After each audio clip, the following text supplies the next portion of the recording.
But that's kind of where that fight would go next if the top person wanted to throw some punches. Yeah, another thing I'll mention is, so every day when I get up, I get ready to go out into the world. As I mentioned earlier, I carry a gun for personal protection. I carry a knife for personal protection. I carry pepper spray for personal protection. It's a lot of stuff. It's a lot of gear. And sometimes it's inconvenient to carry all that stuff. Idris here, he's got nothing. I mean, he's wearing flip-flops. There's no special gear that he needs to defend himself here. It's just himself. It's himself and the expertise he's developed over, I'm sure, many years of training. I have a question about, you just told us that you carry a firearm, a knife, you carry it all. Right. And then Chucks, aren't you supposed to not tell the world that you carry a firearm for personal protection? You know, I'm such a public figure that it's been known forever. So there's no point me not talking about it. Got it. I guess that makes sense. People would expect that from you.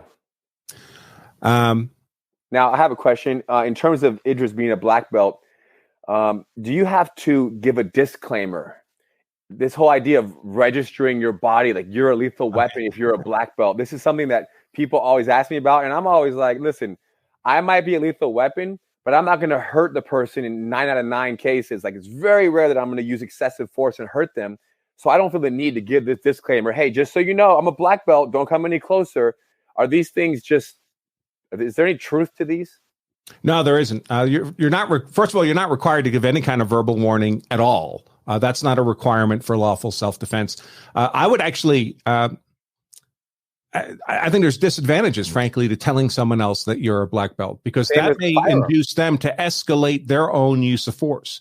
Certainly, if I were being unlawfully attacked by someone, they were shoving me, for example, I might feel, well, it's not yet appropriate for me to go to the gun to defend myself.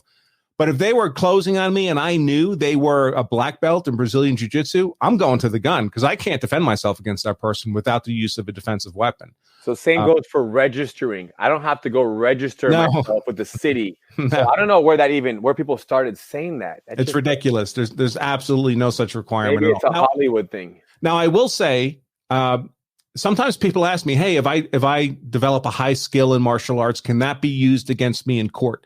And the answer is, well, yes, in the sense of what do we mean by used against me in court? What we really mean is, can a prosecutor talk about that in front of a jury to try to make you look bad, to try to make your decisions look excessive?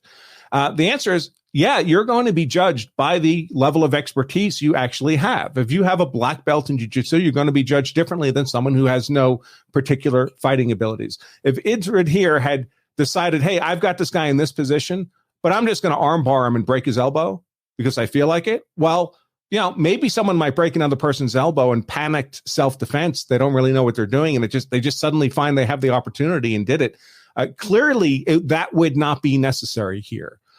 So he would be judged as someone who possesses the skills of a black belt in Brazilian Jiu-Jitsu and expected to conduct himself in accordance with how a reasonable black belt in Brazilian Jiu-Jitsu would defend themselves. They would probably ask the question, could you have simply controlled him? Did you need to armbar him? Was it actually necessary? Yeah, and I can tell you this, he does not need to armbar the same way I wouldn't, the same way there are thousands of black belts, and not even black belts. You don't have to be a black belt to apply this level of control on someone like this. This man he's moving a little bit. He's not fighting for his life to escape.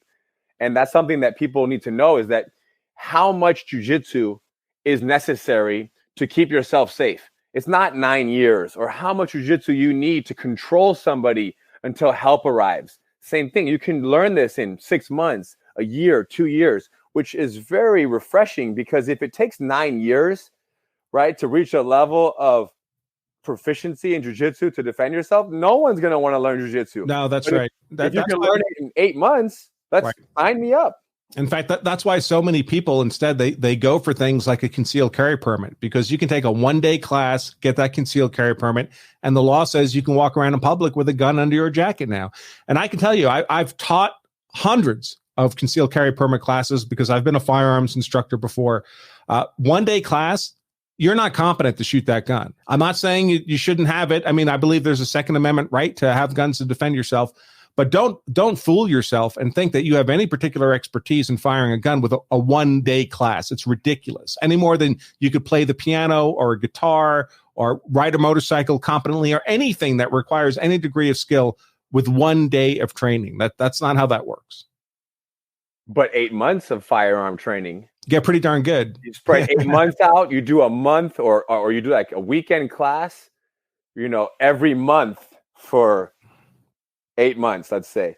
And that goes back to jiu-jitsu. So you do jiu-jitsu twice a week, 3 times a week for 8 months. Very little resistance, a very safe environment. A lot can be learned. Yeah, we always say in shooting instruction for high-level competitors that what really matters more is not really the intensity of your training, but the frequency of your training. So high-intensity training, say you did it one weekend, but all you did for 4 to 8 hours was shoot, but you only did it once every couple months, you'll never develop real expertise there. But if you even just dry fire a pistol without ammunition, just practice, go through the motions for 15, 20 minutes a day in the morning before you go to work, you will get darn good at manipulating and handling that firearm. But you have to do it on a regular, low-intensity basis to really hardwire the skills into your brain to make that those skills subconsciously competent in your mind. So you don't have to think about going through the steps. Smooth. You want to be smooth. Okay, so this next video I want to share is a bad outcome.